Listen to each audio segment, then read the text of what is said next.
Good evening. Welcome to our interview tonight with County Councilperson Holeka Inaba. He's a candidate for Hawaii County Council District 8 in North Kona. We have doing our interviews tonight are Tanya Yamanaka and Hannah Hartman. First, I'd like to say a few things about HULI PAC. Let me get you some information here. We are a group of grassroots community advocates volunteering our time to HULI PAC. Many of us have witnessed during oral testimonies the problem of being the minority voice, observing seated representatives voting against the āina or the majority of testifiers. The majority rule currently allows the continuation of colonial structures, corporate rule, and methods over Ike Hawaii for āina and its people to thrive. We must collectively understand the individual power we carry as Hawai'i Island residents by getting involved. We stay curious, jump into opportunities for positive change, ask why, observe, listen, and find problem-solving solutions. The toughest of all is when we don't see our vision supported. We must recognize the urgency to uplift leaders who can be the change we value. The political system as we know it thrives when we turn our backs. We surround ourselves with trusted advisors, our kapuna, guiding the path towards deepening our cultural foundation and knowledge to create the future we want for generations to come. Tanya, will you be asking our first question, or will it be Hannah? I will be. All right. All right. Go ahead. Dr. Inaba, thank you for joining us today and giving us the opportunity to hear from you.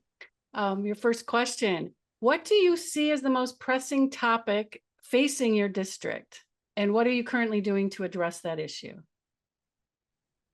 One of the biggest issues for my district, but across the whole island right now, I think, is looking at development and infrastructure needs. We are currently in a comprehensive review of the general plan. And for those who are not familiar, the general plan is the master guiding document that dictates where development should and should not be occurring across our county. And every 10 years, the general plan is supposed to undergo a comprehensive review.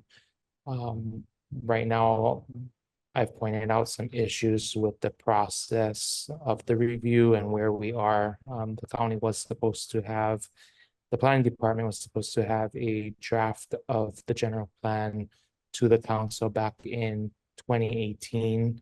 We still do not have a draft and have not been provided a draft for review. There's been some community meetings, community workshops to go over the draft plan that has been created by the planning department. But for myself right now, I really think that we need to get this document lined out and be following the processes that are laid out in the current general plan, so that we can have a good idea of where development should be occurring over the next 25 years. And this is really, I think, a foundation that needs to be addressed. There are other planning matters that is before the council, and a lot of those matters depend on the general plan. So there's a lot of focus, at least in my office right now, to address that, because by addressing the general plan, we really are tackling a variety of issues to include housing, land use, affordable housing specifically, and then the infrastructure, whether it be our roads, our wastewater treatment plants, and our parks and recreation facilities.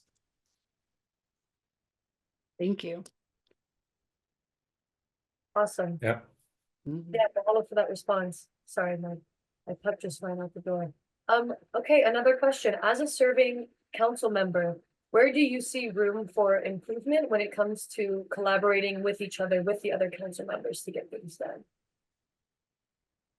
Collaboration's a little difficult with the council just because of the Sunshine Law, and I'm a full supporter of the Sunshine Law, in that discussion is always had before the public. So you never know, and I really appreciate that. You never know how votes on a bill will turn out, because you as a council member don't have the opportunity to go and collaborate or pool votes ahead of a public meeting. But to answer the question more specifically, I don't think there is necessarily a way for collaboration among council members, but there is definitely opportunity for council members to collaborate more closely with some of our community groups, with organizations like HULI PAC. You know, I was grateful to receive the support from HULI PAC in the last election. And I'm hoping that, you know, as we head into this next election season and into a new council term, that more folks on the council can connect with organizations like yours, and that we can be providing that grassroots mana'o and that perspective directly to council members so that they're making an informed decision, whether it's in agreement with the perspective of the organization or in opposition, but at least they are able to get that information and make a decision with all the information and perspectives taken into account. Okay, thank you. What are some of your solutions for affordable housing on Hawai'i Island? Okay, so this is something that, you know, I'm heading into my third term, hopefully. And chapter 11, which is our affordable housing chapter, is something that Councilmember Kimball and I first tried to address when we got into office. And during that first term, a resolution was also passed by the council to initiate a study on chapter 11 on inclusionary zoning, which is basically saying that, you know, if certain rezonings occur, that an affordable housing component is then put on that landowner to develop units for sale, for rent, or finished lots for sale. We are finally, I believe, at the end of this month about to get that study. And although we've had a draft version to address chapter 11, I'm really looking forward to getting that study and hopefully getting some legislation on the floor. In my time as well on the council, we've seen corruption come out with regards to excess affordable housing credits. That's something I championed in terms of getting an audit and getting us to really understand where we are as a county, who has excess affordable housing credits. So we've tried to tighten up that loop. But for myself, I'm in favor of a complete overhaul on the potential to get rid of this affordable housing credit idea. If folks do have requirements, I do believe that they should be building the transference of credits to meet future affordable housing credits is not helpful. As we can see, we have about 1,300 excess credits out there. And for those who don't know, I mean, they're credits that are sold from developer to developer. And I think we can't get rid of those outstanding credits, but I do think that we can prevent the issuance of future excess credits so that anyone who wants to develop moving forward will have the obligation to either create those finished lots, the affordable for sale lots, or the affordable for rent units. So that is probably the most significant overhaul we'd see of the affordable housing chapter in years, I believe over 50 years. And it would be a significant undertaking, but I think the system as it stands has proven itself to not be effective with the lack of affordable housing units, as well as the excess number of units outstanding. Mm-hmm. Thank you. Yeah, you're right. The system as it stands in a lot of ways aren't working. And so I'm grateful to hear you bring things like that up. And it also aligns with HULI PAC's platform. So my next question is going to be regarding houselessness, right? This is a huge, huge crisis across āina and also, of course, on Hawai'i Island. And so we're wondering what solutions you can suggest to start tackling some of that. Sorry, did I hear you correctly? The health systems? No, I said houselessness. My bad. Houselessness. Yes, Got yeah. it. The council in the last couple years has initiated bills that guarantee a certain level of funding to housing production, affordable housing production, and homeless services, part of which are also including the development of units. The concern right now, and I always be frank about this, is that the council can't dictate necessarily the specific way in which the funds are spent. So we've seen an influx of funds from the counties, from the county bank going into these services, but I'm not sure that the county is necessarily moving the needle significantly or at all. At least for what we can see right now, there are units in the pipeline, but at the same time, we're kind of in this area where it's a struggle because people need housing today, right? And housing in the pipeline is not helping our residents. We see folks, working folks, on the side of some of our public highways and streets here, at least in West Hawaii as well. Some folks who are driving all the way over from the east side, from Puna, from South and Ocean View up to the jobs on the Kohala coast. And it's difficult, like I said, because the council has done what it can in terms of providing funding, but the policy or the implementation of the use of those funds, I'm not necessarily in support of. As it currently stands. The housing first model is the approach of the county right now. I definitely agree that anyone who goes into housing who has a safe place to go at the end of the day is more likely to stay off drugs, to not get involved with the law again.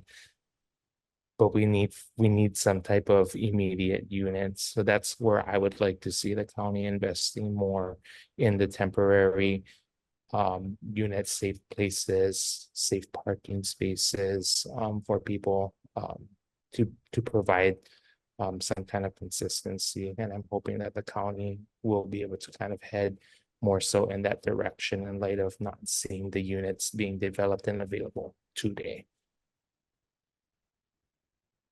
Definitely a complex issue. So thank you for providing a very thoughtful response. I can feel your heart and is invested in it too. What do you see as the most pressing issue facing Native Hawaiians in Hawaii County?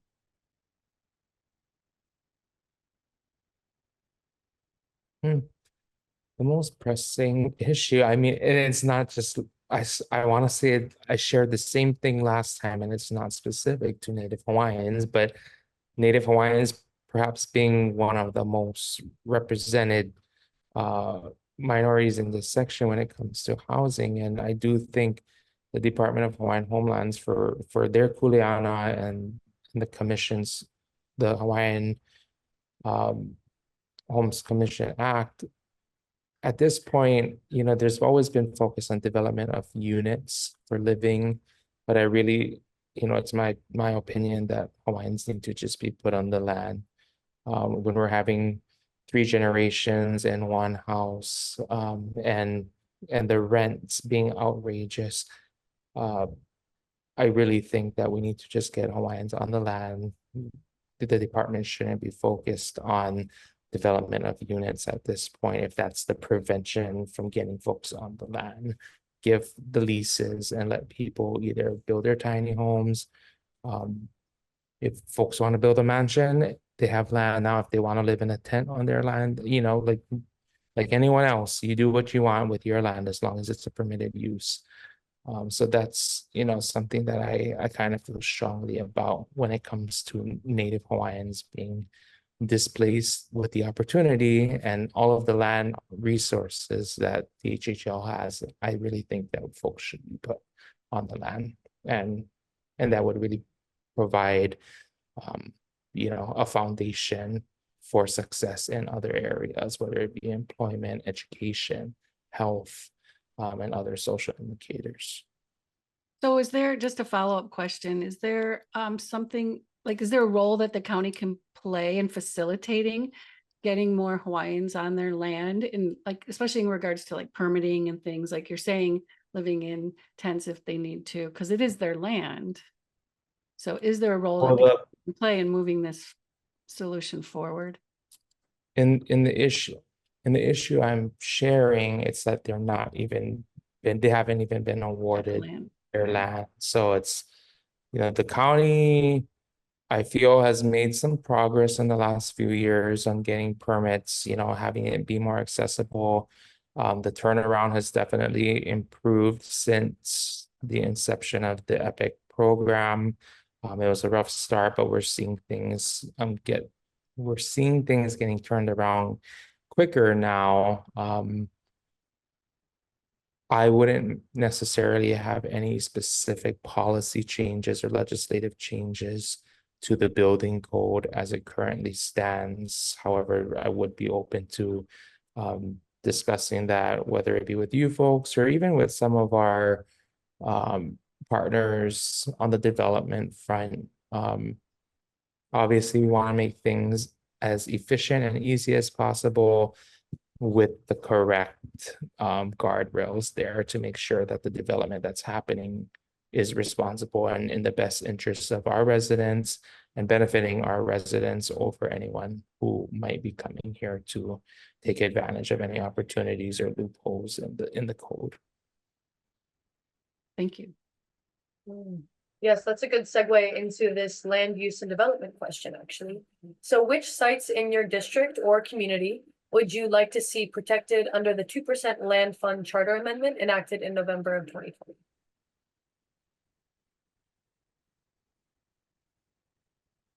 Right now, well, there was recently a big win out in Kohala with the purchase of the Mahukona lands that we're all familiar with. A wonderful partnership between the state, county, Hawai'i Island Land Trust. Here in my district, there is one parcel out near the Waikoloa Resort area. It was in my district, and just recently, as of the last election, got redrawn into Councilmember Evans' district. I believe that is the only parcel kind of near my area that was on the priority list and was provided in the mayor's or the PONC Commission's recommendation book to the mayor that was provided to the council. Obviously, there are other pieces of land throughout the district, but that would be the one that has been considered, that I am in high support. It is a piece of land on the coast that is right next to a large state piece, and that's right next to the Lava Lava Beach Club, for those who might be familiar with the area. So I'm hoping, and I guess I just want to take this opportunity as well to highlight the process. So we know that the PONC Commission meets, they review applications that are submitted, and anything that makes it into that recommended book for the year is provided to the council. Council members introduce resolutions that allow for the finance department and the mayor's administration to go and negotiate a purchase. And I think a lot of times there's this misunderstanding that when the council approves a resolution, they're essentially approving the purchase, when really it's an approval for the finance department to go out and negotiate. And I think we really need to do better as a county. Once the council says yes, I think the administration really needs to strengthen their follow-up to purchase these parcels.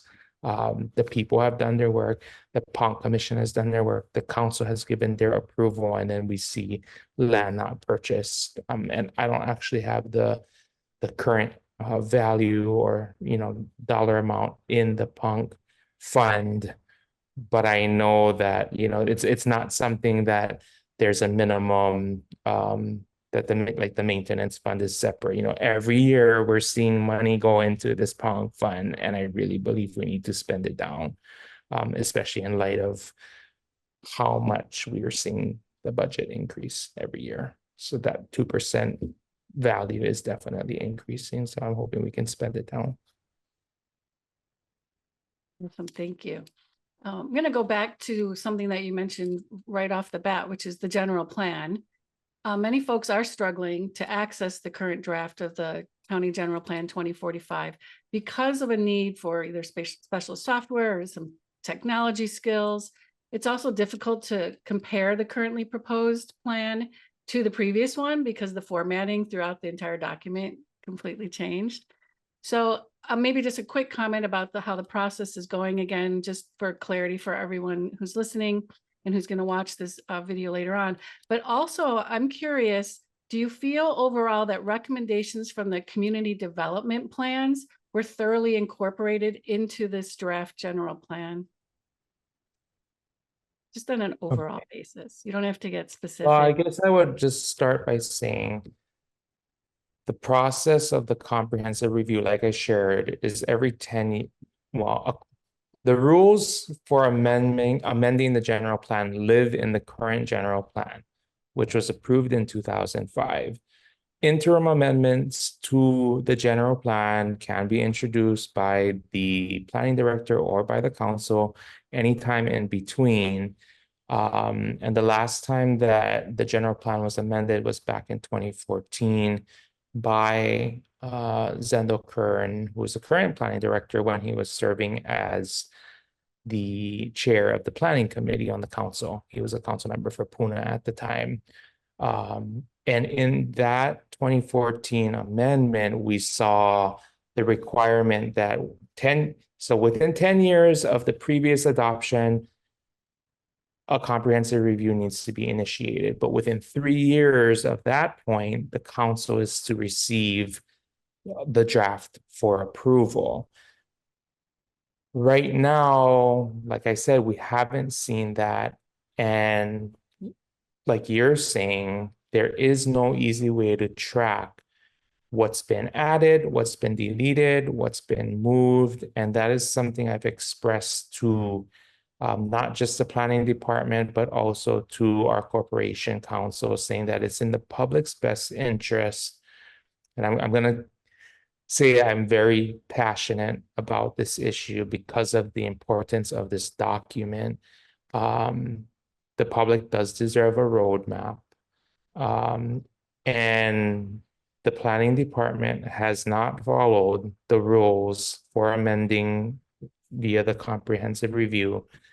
The only part that's been followed was the initial notice, which was provided within that 10-year mark from the 2005 plan. But we're still operating on a public notice from February of 2015. The timelines are completely off. Every step of the way, in my opinion, has not been followed. And I have been advocating with our corporation council that the county council have the opportunity to amend the draft however it sees fit when it comes to us. Because if not, the rules currently say in the general plan that substantive amendments cannot be introduced by the council members once it comes to us. And I can agree with that rule had all of the other rules been followed all of this time. So that's going to be a really big fight that, you know, I will go to the end of the end for, and I did share that with our county attorneys because I believe we need to be provided a roadmap and we need to be allowed to amend however we see fit when it comes to us. And otherwise, and just to wrap up this thought, otherwise, the intention of the rules is that the public gets to provide their feedback. Those amendments are reviewed by the commissions, both planning commissions, and then the council then gets to vote up or down specific amendments. But when we are essentially gutting and replacing the entire general plan, what is considered a significant amendment and what is not? And I think that's going to be a really huge thing as we send this draft to the planning commissions and it comes to us for final review and approval. And just, it's been really hard as the people are trying to navigate this this plan now because we can't compare it to the last one. So you literally have to read it every section and you still can't really find what we were doing previously. It's just not apples to apples. It's really the laborious process for regular people. And I want to take the opportunity, to acknowledge the good work of April Supernaut and her team in creating the document. Mhm. I think good intention has gone in. I just don't think that the process has been followed and that the public and anyone involved has been provided this roadmap that we need to make an educated and informed decision on this comprehensive review. So in answer to your other question about whether or not or to what extent the CDP's priorities and policies have been included in this draft plan, I can't answer that because we haven't been provided the roadmap either. So Okay. we Thank you. Thank you for really walking us through that too, because I know for many people listening, probably this has been a laborious process and it's really frustrating. So thank you for taking the time and thank you for, I guess you're going through the same thing as you're trying to review it too. So we have we have Great. no better information than the public does. And while there are resources on the website to help us, they're not enough. And this is going to be an issue. It's an issue for me as it is an issue for you. And I look forward to being provided with those resources. And I've shared with both the planning department and the county attorneys that if we're not provided those resources, then there will be, some issues that the county's thank going to you. be. Thank you. Your proactiveness on this is really appreciated. Yeah, I look forward to you championing that. And I also love that you give credit where credit is due, because that's important, right? Yeah. It's such a huge job that they did. And, a lot of county funds have been expended with outside consultants. So it's not like it's happening in a vacuum. The county did spend a lot of money to provide or, to hire these consultants who bring knowledge from other planning codes, other planning in other municipalities outside of Hawaii. We just need to make sure it works for us. Yes, I can't. Okay, so this next question is going to be more about circular economies. So how do you see our economy moving away from a heavy reliance on the tourism industry, right, to alternative ones? And then what industries within our county do you kind of feel we can further support or develop to move towards that more circular and also more diverse economic situation? Yes, so agriculturally, we know most of our lands are zoned agricultural here on the island. In some of our more rural communities, there is a history of agricultural use from back in the sugarcane era. Some of those lands, still usable. We're just not seeing that use and that support. And there are county initiatives. The county awarded 1,000 acres of land out in Pa'awilo to a nonprofit for a revitalization of the whole Aupua. Those are the kind of investments that I think the county really does have control over, especially when some of these nonprofit partners have well-developed plans to get the job done. They're expanding personnel-wise. They're providing free food distribution in partnership with farmers in the district.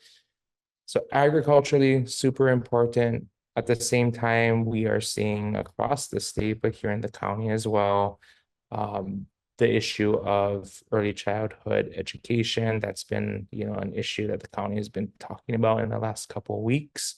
The shortage of seats on our island. At the same time, we're looking at, even if facilities are created, the shortage of personnel. And we do have programs on our island through our community college, through the university, to bolster up our workforce in that area. But we want our KQ to be Makau for kindergarten to be successful in that educational sector. But right now we're seeing just such a significant number of them not being provided that foundation in preschool, whether it be lack of funds to attend preschool, the lack of seats, and oftentimes, like I said, the lack of seats being caused by the lack of personnel. So I'm really hoping that in the education field, the county and both the state can help to support workforce development in both of those areas, both education for early childhood and in agriculture. That's great. Thank you very much. I'd say for caring for kupuna too.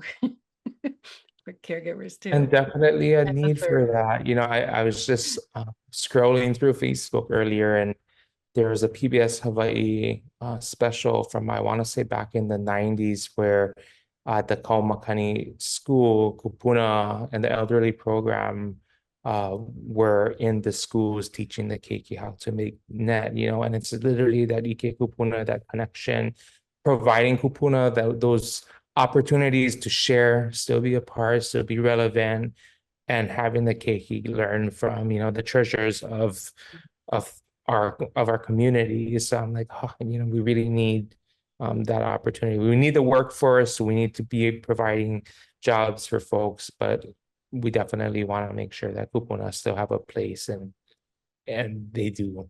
We just need to provide those avenues for them to work with our youth. Wonderful. Thank you. I love the smile that you just had on your face when you were talking about that. If Hawaii is cut off from continental resources for an extended period of time due to natural or human-caused disaster, we can't feed our residents without food imports. So what is your definition of food security or food sovereignty, and what type of county legislation could you support that contributes to food sovereignty and security?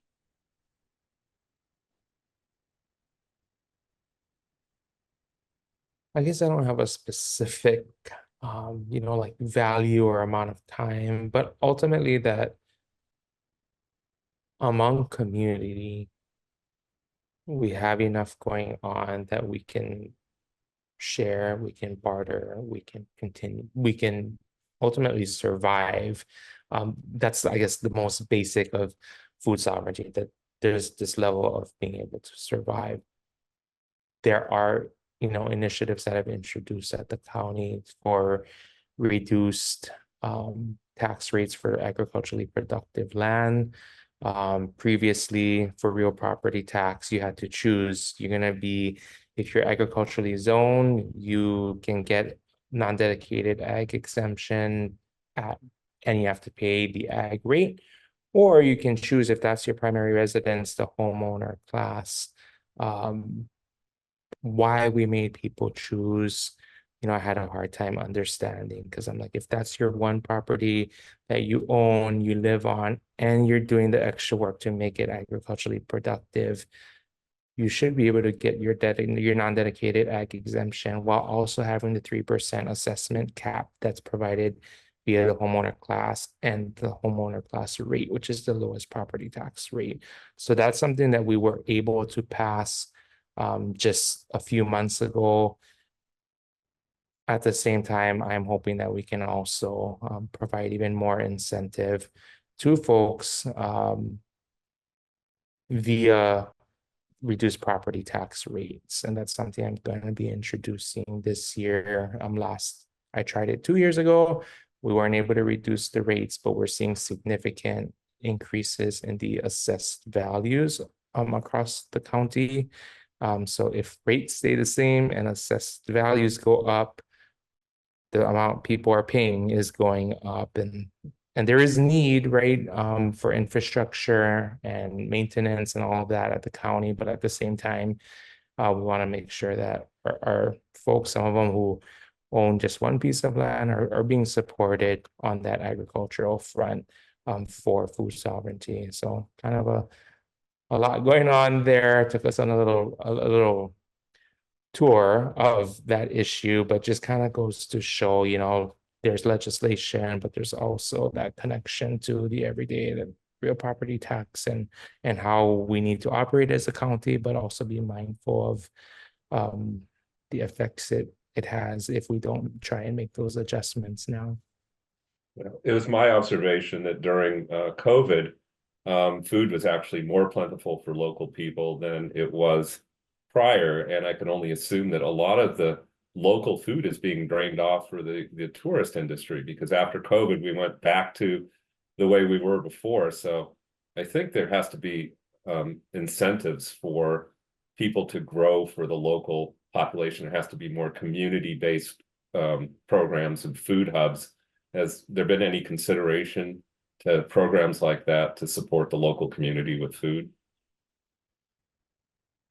Not to my knowledge, but like this is just giving me ideas now. Sometimes we get kind of focused on certain areas for our kuleana as council members, but it's simple things like, our contingency funds, maybe being able to work with some of our farmers to provide free seed packets and resources for residents in our district, because a lot of my garden beds are empty right now. During COVID, literally driving around the community, handing out everything that was being grown. Obviously, more time in those months when we weren't able to head out and be working like we are right now. But definitely, whether it's to incentivize or just provide those resources, this was a friendly reminder that those are some things that I can do easily with some of the resources that were provided as council members. Thank you. Next question. Okay, so this next one is bringing us to climate change. So how do you feel that climate change is impacting your district or just all of Hawai'i Island? And what mitigation measures can you propose to deal with some of those impacts?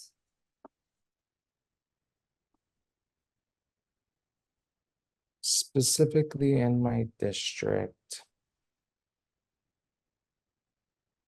I wouldn't say it's as bad as, and like in Kona, our community is our community, right? But a lot of the more heavily impacted areas are in District 7. We're seeing significant runoff during our floods, and fortunately in the last year, not as many heavy rain events, but in the last 3 years, we've seen some significant heavy rain events and muddy waters in Kailua. Part of a bill that I've currently introduced is looking at land use. When folks come for different development requests to the county, sometimes decisions are being made in a vacuum.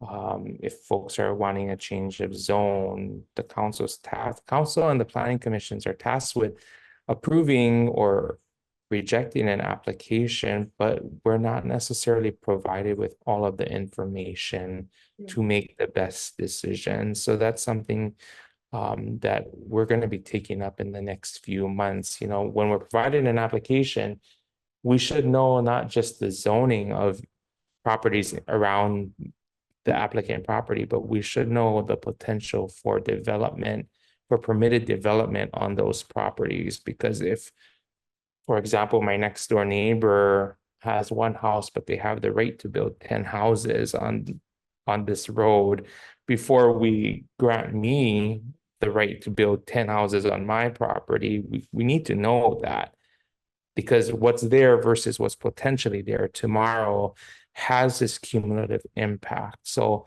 for me, I'm thinking just as a land use matter, which, land use and planning has a huge impact on issues related to climate change. So it's like we need to be mindful of what further impact we are going to be having on our community. There isn't necessarily certain, like water channel mitigation legislation or floodplain type of legislation I'm planning to introduce at this time, but it's more so a general holistic view of the approvals we are making or not making at the council and at the county that I think we need to address. So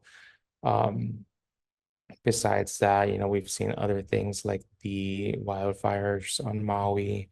There was significant concern in some of the North Kona communities and then the South Kohala communities. But I am very mindful as well of property owners' rights. We can't have people paying to keep their land clear just because of the risk of wildfires. So there's this balance, being mindful, but also not infringing on the rights of property owners to use or not use their land as they see fit. You mentioned the wildfires, and one thing I've always been concerned about is we're one natural disaster away from having a huge problem. Our infrastructure for disasters, be it earthquakes, hurricanes, it's woefully inadequate. We do not have adequate communications. Our shelters are woefully inadequate. Is there any, do you have any solutions to that potential problem that you can offer? So the county recently did review and pass some legislation regarding civil defense. There is a request right now because our civil defense, could be activated at any time. But there's some funding requests to essentially have somebody in civil defense 24/7 rather than that on-call method. And we're looking at other municipalities throughout the US who have that model of a 24/7 operation, not just dependent on whether an emergency is occurring or not.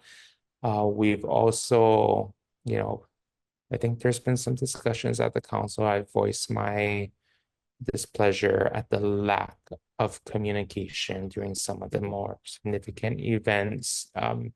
One of them being the lava flow of Mauna Loa last year? Time's flying.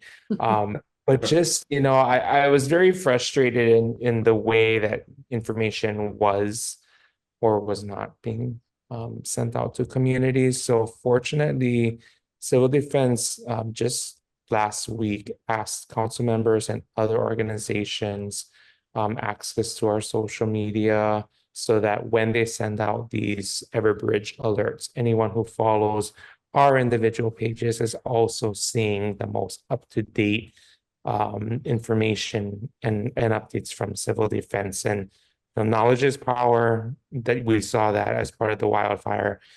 Some folks might have been able to get out earlier. And for our community right now, I think it's a move in the right direction that when you go on social media, and we're all on social media for the most part, when you go scrolling, you can get the most up-to-date information. So I'm seeing some improvements there, but we definitely, there's room for growth on our emergency response. But like I said, communication just on the front line, I think, is improving, and that's a step in the right direction. Okay, thank you. We have time for one more question from each of you. Okay, how will you support waste diversion and improved waste management on our island, Dr. Inaba? This is something I've discussed with the Department of Environmental Management. There's been studies commissioned to kind of say that the county as a whole does not produce enough food waste to create compost, from the mulch that we're already producing. I don't agree with that. I think there is significant opportunity for our residents with support from county government to divert food waste out of our solid waste facilities. Again, there's some resources that could be provided to residents directly where people can be producing some of their own mulch, some of their own compost.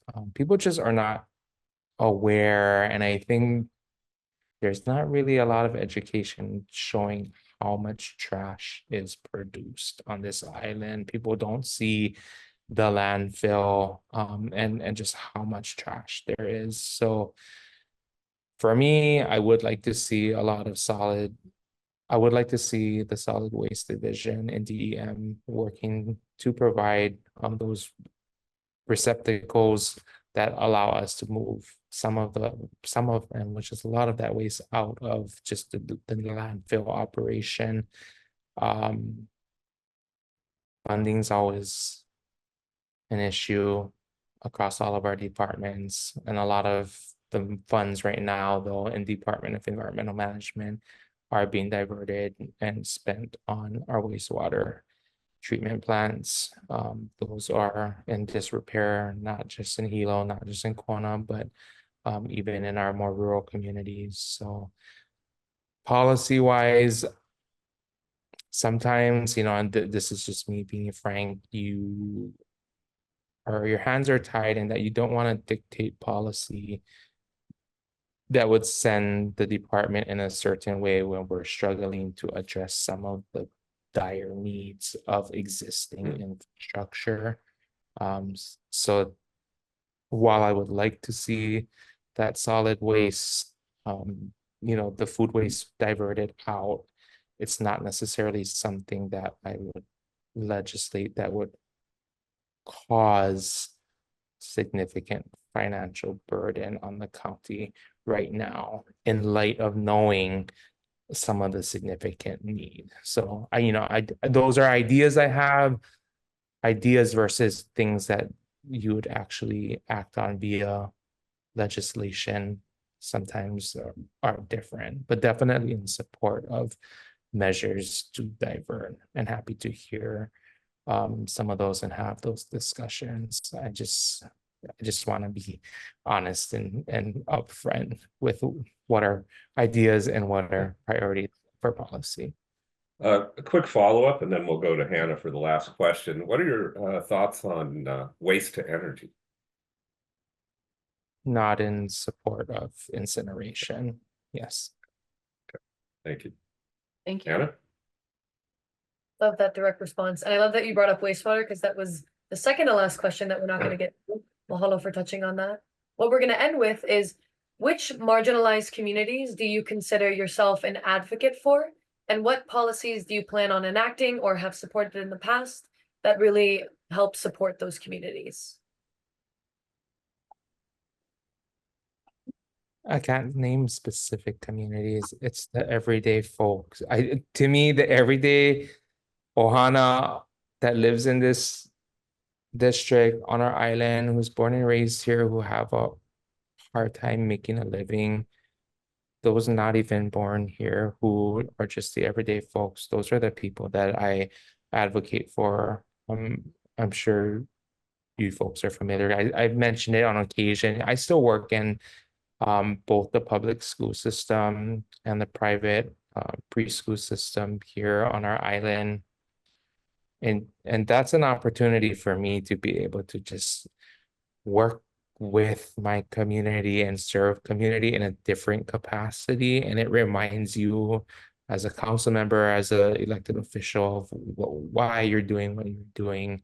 And sometimes, elected officials maybe get a little disconnected from the real issues, but when you get to work in the schools with a variety of people or a variety of students from all different backgrounds, different socioeconomic statuses, you get that reminder of who you represent. And there's not a specific issue because it's not a specific group. It's everything. It's the use of people's land. It's the cleanliness of our ocean waters. It's the production of the agriculture on our island. All of those things are relevant to people in these marginalized groups. And I feel I represent all of them. And I hope I've been doing good. And I hope that community can and will continue to come and reach out if there's mana'o that needs to be shared, and there's things that I can do on the council to move the needle for these groups. Thank you. Well, our time is up. Thank you, Dr. Inaba, for joining us tonight. We really appreciate it. Very insightful. Thank you, Tanya and Hannah, for participating as interviewers. One thing I'd like to do is encourage everybody to please vote. If you want to have any say in what's going on our island, then you need to get out and vote. You should encourage your friends and family to vote as well. At HULI PAC, we are building something that Hawaii has never seen before, a slate of pono candidates, pono leaders. For more information, please log in to hulihi.com. That's HULIHI.com. Thank you very much and have a great evening. Mahalo.